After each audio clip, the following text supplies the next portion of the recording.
Books for ever में खुशामदीद novel सितारा शाम, जिसकी राइटर हैं आमना रियाज, उसकी ये 28वीं एपिसोड है। तो आइए जल्दी से स्टार्ट करते हैं इस एपिसोड को बगैर किसी देर के। शबी देख रहा था जलाल पिछले 20 मिनट से मुसलसल गुनगुना रहा है। कभी सड़क की तरफ खुलने वाली खिड़की के पास जाकर खड़ा हो जाता, तो कभी शीशे के आगे खड़ा होकर बाल बनाने लगता। बिला वजह मुस्कुरा रहा था। क्या बात है, बहुत खुश लग रहे हो बिला, बल आखिर शबी ने पूछ लिया। जलाल ने बेसाख्ता शीशे में अपने अक्स के अकब में बेड की तरफ देखा, जहाँ शबी एक हाथ सर के नीचे रखे नीम दराज था और उसकी नज़रें टीवी स्क्रीन पर लगी थी। नहीं, कोई ख़ास बात नहीं, बस यूं ही, जलाल ने ब्रश करते हुए मुस्कुरा कर कहा। चलो चलो, जैसे मैं तुम्हें जानता ही नहीं हूँ। शबी ने तंजिया मुस्कुराहट के साथ उसे देखा। ज़रूर बहुत दिन से किसी दोस्त ने तुम्हें धोखा नहीं दिया होगा, पैसे या नोट्स या कोई असाइनमेंट हथियाने के लिए, तभी इतना खुश हो रहे हो। शबी ने अंदाज़ा लगाया। जलाल का कहका बेसाख्ता था। अब कोई मुझे बेवकूफ़ नहीं बना सकता। क्यों? अब तुमने लोगों की बातों पर एतबार करना छोड़ दिया, या तुम्हारे हाथ सुलेमानी टोपी आ गई है जिसे पहनकर तुम लोगों की नज़रों से गायब रहते हो, कोई तुम्हें देखे और बुद्धू ना बनाए? ये तो नामुमकिन है, शबी ने जैसे हस्बे आदत साफ गोई से कहा। जलाल ने घूरा। मैं अब मोहतात हो गया हूँ, किसी की बात पर बिना तस्दीक यकीन नहीं करता। अच्छा, कितनी मुद्दत के लिए? मतलब? जलाल ने घूर कर पूछा। मतलब ये कि कितने अरसे के लिए ये लाया अमल तैयार किया? मुझे यकीन है चंद महीने तो क्या, चंद दिन बाद ही तुम मुझे लड़कियों की तरह बसूरते हुए मिलोगे कि फ़लाँ ने बेवकूफ़ बना दिया, फ़लाँ ने इस तरह नोट्स निकलवा लिए। शबी ने दिल जलाने वाली मुस्कुराहट के साथ कहा, लेकिन जलाल बुरा मानने के बजाय हंस दिया। नहीं, अब ऐसा कभी नहीं होगा, उसने पुरअज़म लहजे में कहा था। हवेली में सब कैसे हैं? जलाल ने मौजूद गुफ्तगू जानबूझकर बदल दिया। ठीक है, चची तुम्हें बहुत याद कर रही थी, कह रही थी बहुत दिन हुए जलाल ने हवेली का चक्कर नहीं लगाया। शबी ने कहा। हाँ, मैं इस वीकेंड पर हवेली जाने का सोच रहा हूँ। जलाल एक बार फिर खिड़की के पास जा रुका और बाहर झांकने लगा। मौसम सुबह से अबर आलूद था। आसमान पर स्याह भूरे सफ़ेद बादल दौड़े चले आते थे। ठंडी हवा तेज़ तेज़ चलती और बारिश भी शुरू हो गई थी। ऐसा मौसम आज से कबल जलाल को कभी इतना अच्छा नहीं लगा था। हवा के ज़ोर से अपने चेहरे से टकराती बूंदों को महसूस करते हुए जलाल ने एक सरखुशी के आलम में सोचा था। तन्मा कैसी है? जलाल ने पूछा। कौन? शबी सुन नहीं सका था। तुम्हारी होने वाली निस्फ बेहतर का पूछ रहा हूँ। जलाल ने उसकी तरफ पलटते हुए खुश दिली से पूछा। यार वो तो अजीब अहमक लड़की है, शबी ने गहरी सांस भरकर कहा। जलाल हंस दिया। अब क्या कर दिया बेचारी ने? मैंने नाखून काटने के लिए कह दिया तो रोने लगी कि मुझे लंबे नाखून पसंद है। बताओ, इससे ज़्यादा अहमकाना बात कोई हो सकती है जिस पर रोया जाए? शबी ने झुंझलाते हुए कहा। जलाल हंस हंस कर दोहरा हो गया। खूब गुजरेगी जब मिल बैठेंगे दीवाने दो। मुझे तो खुद पर अभी से रहम आ रहा है। जी पागल लड़की, अकल नाम को भी नहीं। नॉनसेंस, इतनी भी पागल नहीं, अच्छी खासी अकल है उसमें, बस तुमसे डरती है। कसूर उसका नहीं तुम्हारा है। कभी प्यार से बात की हो तो उसे पता चले कि तुम्हारे पास भी दिल है।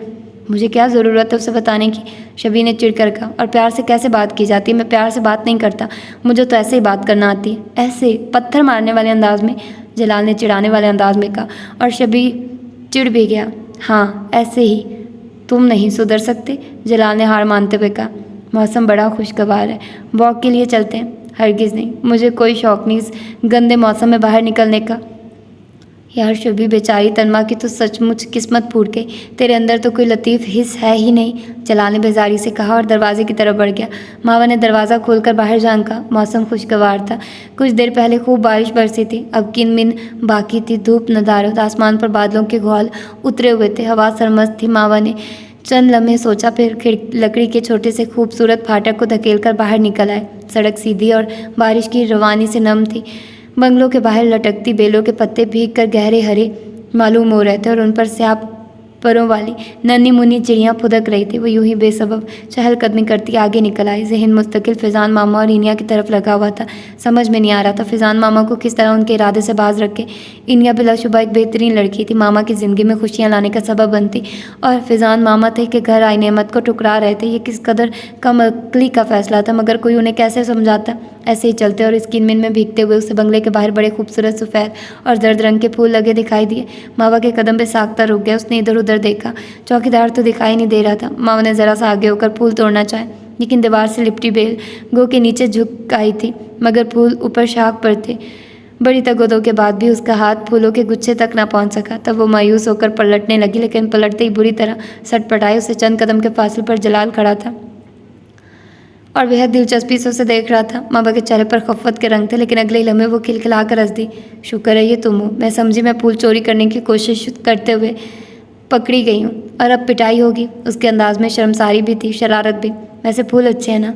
अब वो सर उठाकर ऊपरी शाखों पर मौजूद फूलों को हसरत भरी नज़रों से देख रही थी और जलाल जवाब खाक देता वो कुछ बोलने की ख्वाहिश के बावजूद बस चुपचाप अपनी चमकती हुई आंखों से उसे देख रहा था। मावा की पोनी टेल से निकलकर कुछ लिटे तेज हवा के साथ उसकी गर्दन से लिपट रही थी। बारिश की बारीक बूंदें उसके बालों और पलकों पर ठहरी हुई थी। हस्बे मामूल वो जीन्स पर कुर्ता पहने हुए थी।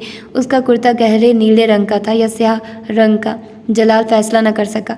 वो सिर्फ इतना जानता था ये रंग जो वो जेबतन किए हुए थी दुनिया का सबसे खूबसूरत रंग था। मोहब्बत किसी इंकशाफ की तरह जलाल के दिल पर वार हुई थी और उसका दिल उसे जैसे हवाओं में उड़ाए फिर रहा था। उसकी नज़रें मावा के चेहरे से हटती ही ना थी। खुशी और इम्तिसाद का कोई मुनफरिद सा एहसास था जो उसके सारे वजूद को अपने हसार में लिए हुए था।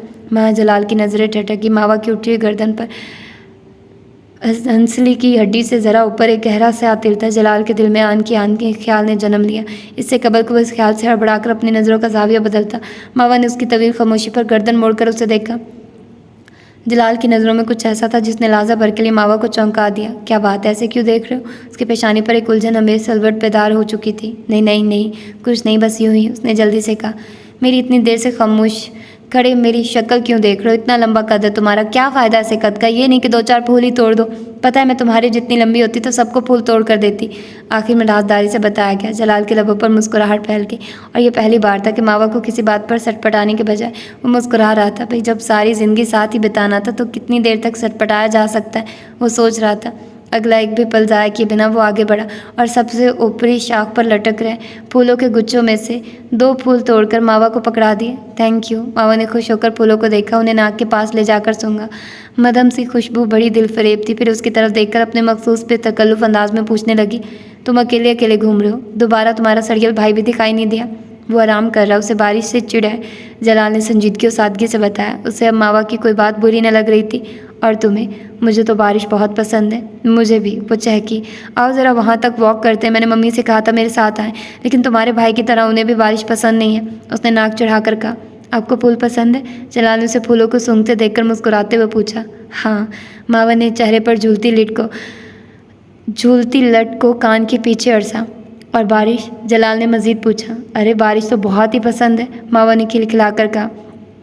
और क्या क्या पसंद है? जलाल का बस न चलता था आज किसी तरह उस बहते हुए वक्त को रोक ले, उन कीमती लम्हों को कहीं जाने न दे। मुझे? मावा ने लहजा भर के लिए सोचा, फिर जो बोलना शुरू हुई तो बात के दरमियान सांस लेना भी भूल गई। पेड़ पौधे, फूल, तितलियाँ, आसमान, ज़मीन, चाँद, सितारे, सूरज, सियारे, पहाड़, खाइयाँ, घाटियाँ, इंसान, जानवर, कौन सी चीज़ थी जो उसने अपनी पसंदीदगी की फहरिस्त में शामिल ना की हो?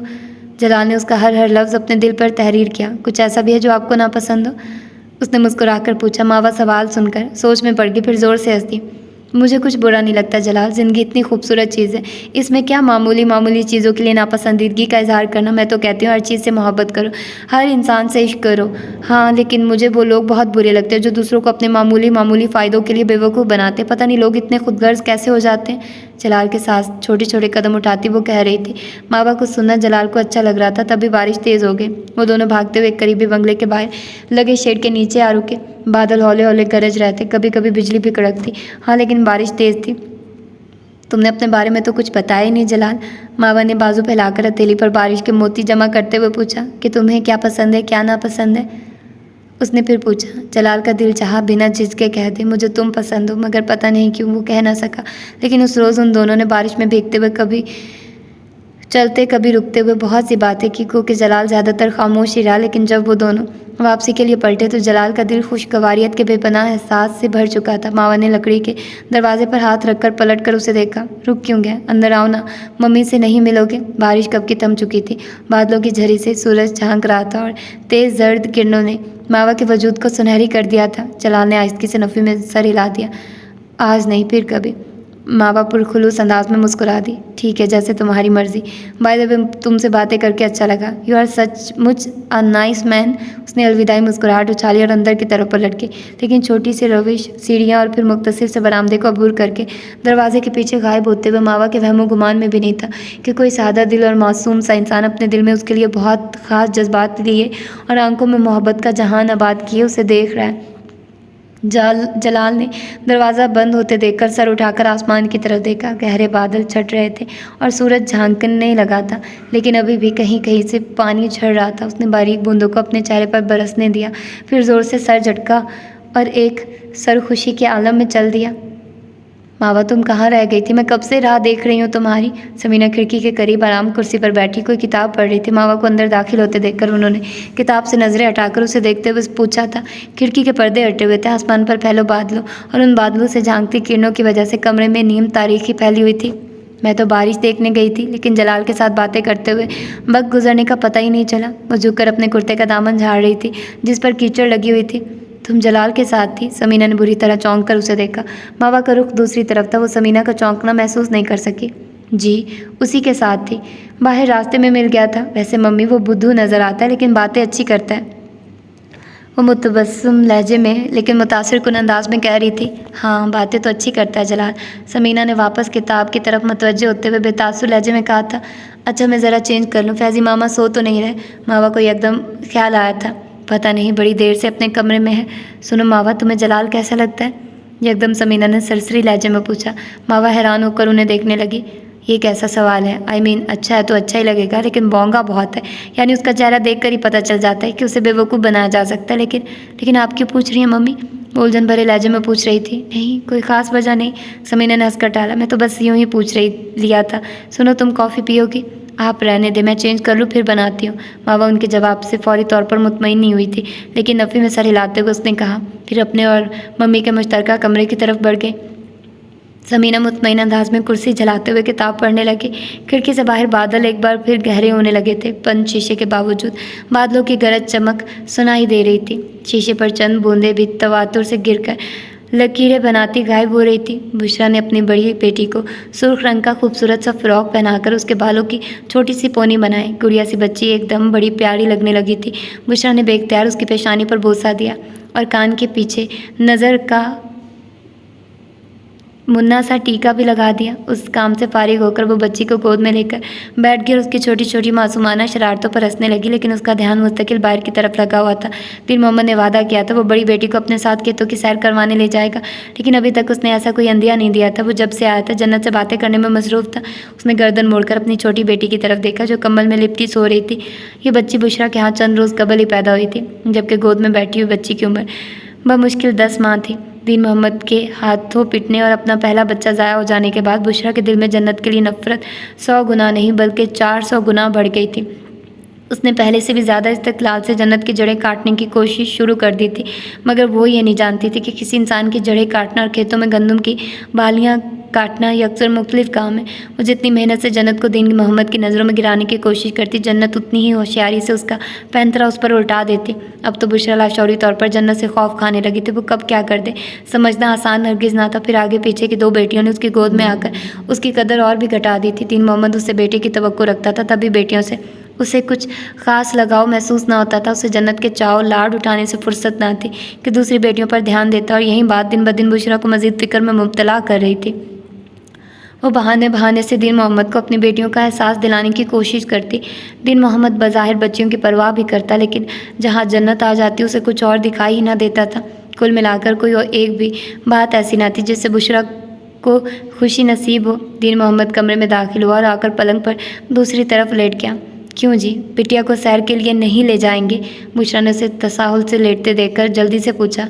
नहीं, आज नहीं, फिर किसी दिन ले जाऊंगा। आज जन्नत उसके साथ खेलना चाहती है, दीन मोहम्मद ने कहा। उसी वक्त जन्नत कमरे में दाखिल हुई। उसके खूबसूरत चेहरे पर वही भोलपन था जिसे वो दीन मोहम्मद के सामने अपने चेहरे पर तारी किए रखती थी।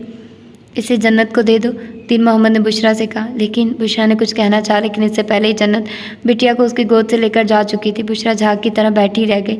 जन्नत बता रही थी तो उसे बच्चियों के साथ खेलने नहीं देती, दीन मोहम्मद ने कड़कते लहजे में कहा। जन्नत उन दोनों को मारती है, बुशरा ने कहा। क्यों? बस ऐसे ही, बगैर किसी वजह के, बुशरा ने साबका अंदाज में कहा। तेरी जन्नत पागल है मैं कहा क्या जो तेरी हूर परियों को मारेगी? दीन मोहम्मद तड़का। मैंने ये नहीं कहा, लेकिन आप खुद सोचिए इतनी छोटी बच्चियाँ क्या गलती कर सकती हैं कि गुस्से में आकर उन्हें मारा जाए। जन्नत में खुद सरी है, वो बच्चियों से बराबर का मुकाबला करती है। बुशरा लगी मुनमुनाने, लेकिन दीन मोहम्मद की एक ही धार ने उसे खामोश करवा दिया। उसने बुशरा के ऐसे लगते लिया कि बुशरा की आंखों से टपाटप आंसू गिरने लगे। अगली बार मेरी जन्नत के बारे में उल्टी सीधी बकवास की तो कागज़ तेरे हाथ में पकड़वा दूंगा। अपने माँ बाप के घर में बैठकर सारी ज़िंदगी रोती रहना। दरवाज़ा बंद कर, नींद आ रही है मुझे। बुशरा रोते हुए उठी और कमरे से बाहर आकर दरवाज़ा बंद कर दिया। उसे अपनी और अपनी बेटियों की कम आएगी का एहसास बड़ी शिद्दत से हो रहा था। तभी उसे कुछ अजीब सा एहसास हुआ।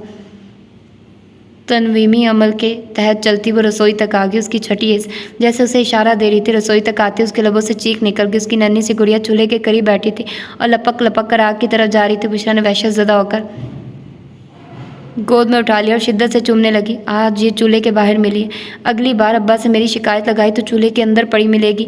जन्नत रसोई के दरवाजे के करीब खड़ी थी। जुमला मुकम्मल करके बाहर निकल गई। बुशरा ने हक्का बक्का होकर उसे जाते हुए देखा। उस रोज़ पहली बार उसे जन्नत से इतना खौफ महसूस हुआ कि दिल चाहा अपनी बेटियों को लेकर कहीं दूर भाग जाए। ये लड़की किसी भी वक्त कुछ भी कर सकती थी। महज 13.5 वर्ष की उम्र में वो किसी अफरियत की मानित बुशरा और उसकी बेटियों के सरों पर मंडला रही थी। उस रोज़ बुशरा ने जन्नत के सामने घुटने टेक दिए। उसमें इतनी सक्कत नहीं थी कि उस लड़की से मुकाबला करती और उस मुकाबले के नतीजे में अपनी औलाद को नुकसान पहुंचाती। उसने हार मान लिया और अपना सर जन्नत के आगे झुका दिया। बड़ी देर की सोच विचार के बाद मावा इस नतीजे पर पहुंची थी कि अपना तमाम तर नाराज़गी और इख्तलाफ राय के बावजूद उसे फ़िज़ान मामा से बात करना चाहिए। तभी उसने कॉफ़ी बनाई और फ़िज़ान मामा के सर पर पहुंच गई। दरवाज़ा नीम बात था। उसने हल्की सी दस्तक देकर अंदर झांका। फ़िज़ान मामा बेड पर बैठे थे और लैपटॉप ऑन कर रखा था। आ जाऊँ? फ़िज़ान मामा को अपनी तरफ देखता पाकर उसने पूछा। कोई उल्टी सीधी बहस करना है तो मत आओ, माफ़ी मांगने आई हो तो कम इन। फ़िज़ान ने लैपटॉप की स्क्रीन पर नज़र चिपकाते हुए रखाई से कहा, ना मैं बहस करने आई हूँ ना माफ़ी मांगने आई हूँ, आपके लिए कॉफ़ी लाई हूँ। उसने बेतकल्फ़ी से अंदर आते हुए कहा, ठीक है कॉफ़ी रख दो और जाओ। फ़िज़ान ने साबका अंदाज में कहा, बैठने के लिए तो कहिए, मैं आपके साथ कॉफ़ी पीने आई थी। मावा ने दोस्ताना अंदाज में कहा, देख नहीं रही मैं मसरूफ़ हूँ। कम ऑन फ़िज़ान मामा, डोंट बी रूड। मावा ने रूहान सी होकर कहा, अभी भी तुम चाहती हो तुम्हारे साथ नरमी से पेश आया जाए? फ़िज़ान ने सुलग कर कहा, प्लीज़ मामा, ट्राई टू अंडरस्टैंड, समझने की कोशिश करें। उसे चोकर बोली, आप इस तरह मुंह छुपाकर चले जाएंगे तो सब आपको बुज़दिल कहेंगे। सब नहीं, सिर्फ तुम। फ़िज़ान ने दांत कचकचाए, सिर्फ तुम मुझे बुज़दिल कहोगी क्योंकि तुम्हें ऊट पटांग हरकतें करके दूसरों को मुश्किल में डालने की आदत है। फ़िज़ान मामा, समझने की कोशिश करें, मैंने निया से कुछ नहीं कहा था। उसने खुद अपनी फीलिंग्स मुझसे शेयर की थी और मैं समझती हूँ इसमें कोई बुराई भी नहीं है कि आप उसे रिजेक्ट करें। तुम जाओ यहाँ से, मुझे इस इशू पर बात ही नहीं करनी। फ़िज़ान ने रखाई से कहा, क्यों बात नहीं करनी? मावा झुंझला कर बोली, इसमें इससे ज़्यादा तहम्मुल नहीं था। मैं आपकी इस रूखी पीकी बेरंगो वो ज़िंदगी में थोड़े कलर्स ऐड करने की कोशिश कर रही हूँ। चाहती हूँ आप तन्हाई की ज़िंदगी ना गुजारें और आप हैं मुसलसल। भाई तुमसे किसने कह दिया मेरी ज़िंदगी के लिए फ़िक्रमंद हो? फ़िज़ान उकता कर बोले, बेरंग है, रूखी पीकी है, लेकिन मैं अपनी ज़िंदगी से मुतमईन हूँ। मुझे किसी लाइफ पार्टनर की ज़रूरत नहीं। इनिया जैसी किसी इमेच्योर लड़की की तो हरगिज़ गुंजाइश नहीं है मेरी ज़िंदगी में। क्यों? मावा ने सर्द मोहरी से कहा, सिर्फ इसलिए क्योंकि अभी तक आप मेरी पुप्पी जान जैसी मैच्योर्ड औरत को नहीं भूल सके। स्टॉप इट मावा, फ़िज़ान ने गुस्से से कहा, मुझ पर यूँ चिल्लाकर आप कुछ साबित नहीं कर सकेंगे। मावा ने सर्द मोहरी से कहा था, मैं सिर्फ आपको आपके इरादे से बाज रखने आई थी। इनिया जैसी बेहतरीन लड़की को रद्द करेंगे तो सारी ज़िंदगी पछताना पड़ेगा। जिस औरत ने आपको कबूल नहीं किया उसका जोग लेकर अपनी सारी ज़िंदगी क्यों ख़राब कर रहे हैं आप?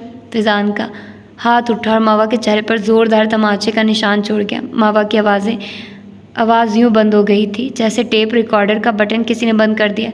बार बार इस बात का जिक्र करके आखिर क्या साबित करना चाहती हो तुम? फ़िज़ान ने गज़बनाक होते हुए कहा। मावा ने झुका सर उठाकर उन्हें देखा और बिना एक लफ्ज़ कहे तेज़ी के साथ कमरे से बाहर निकल गई। फ़िज़ान चल हमें गुस्से से सुलगते रहे।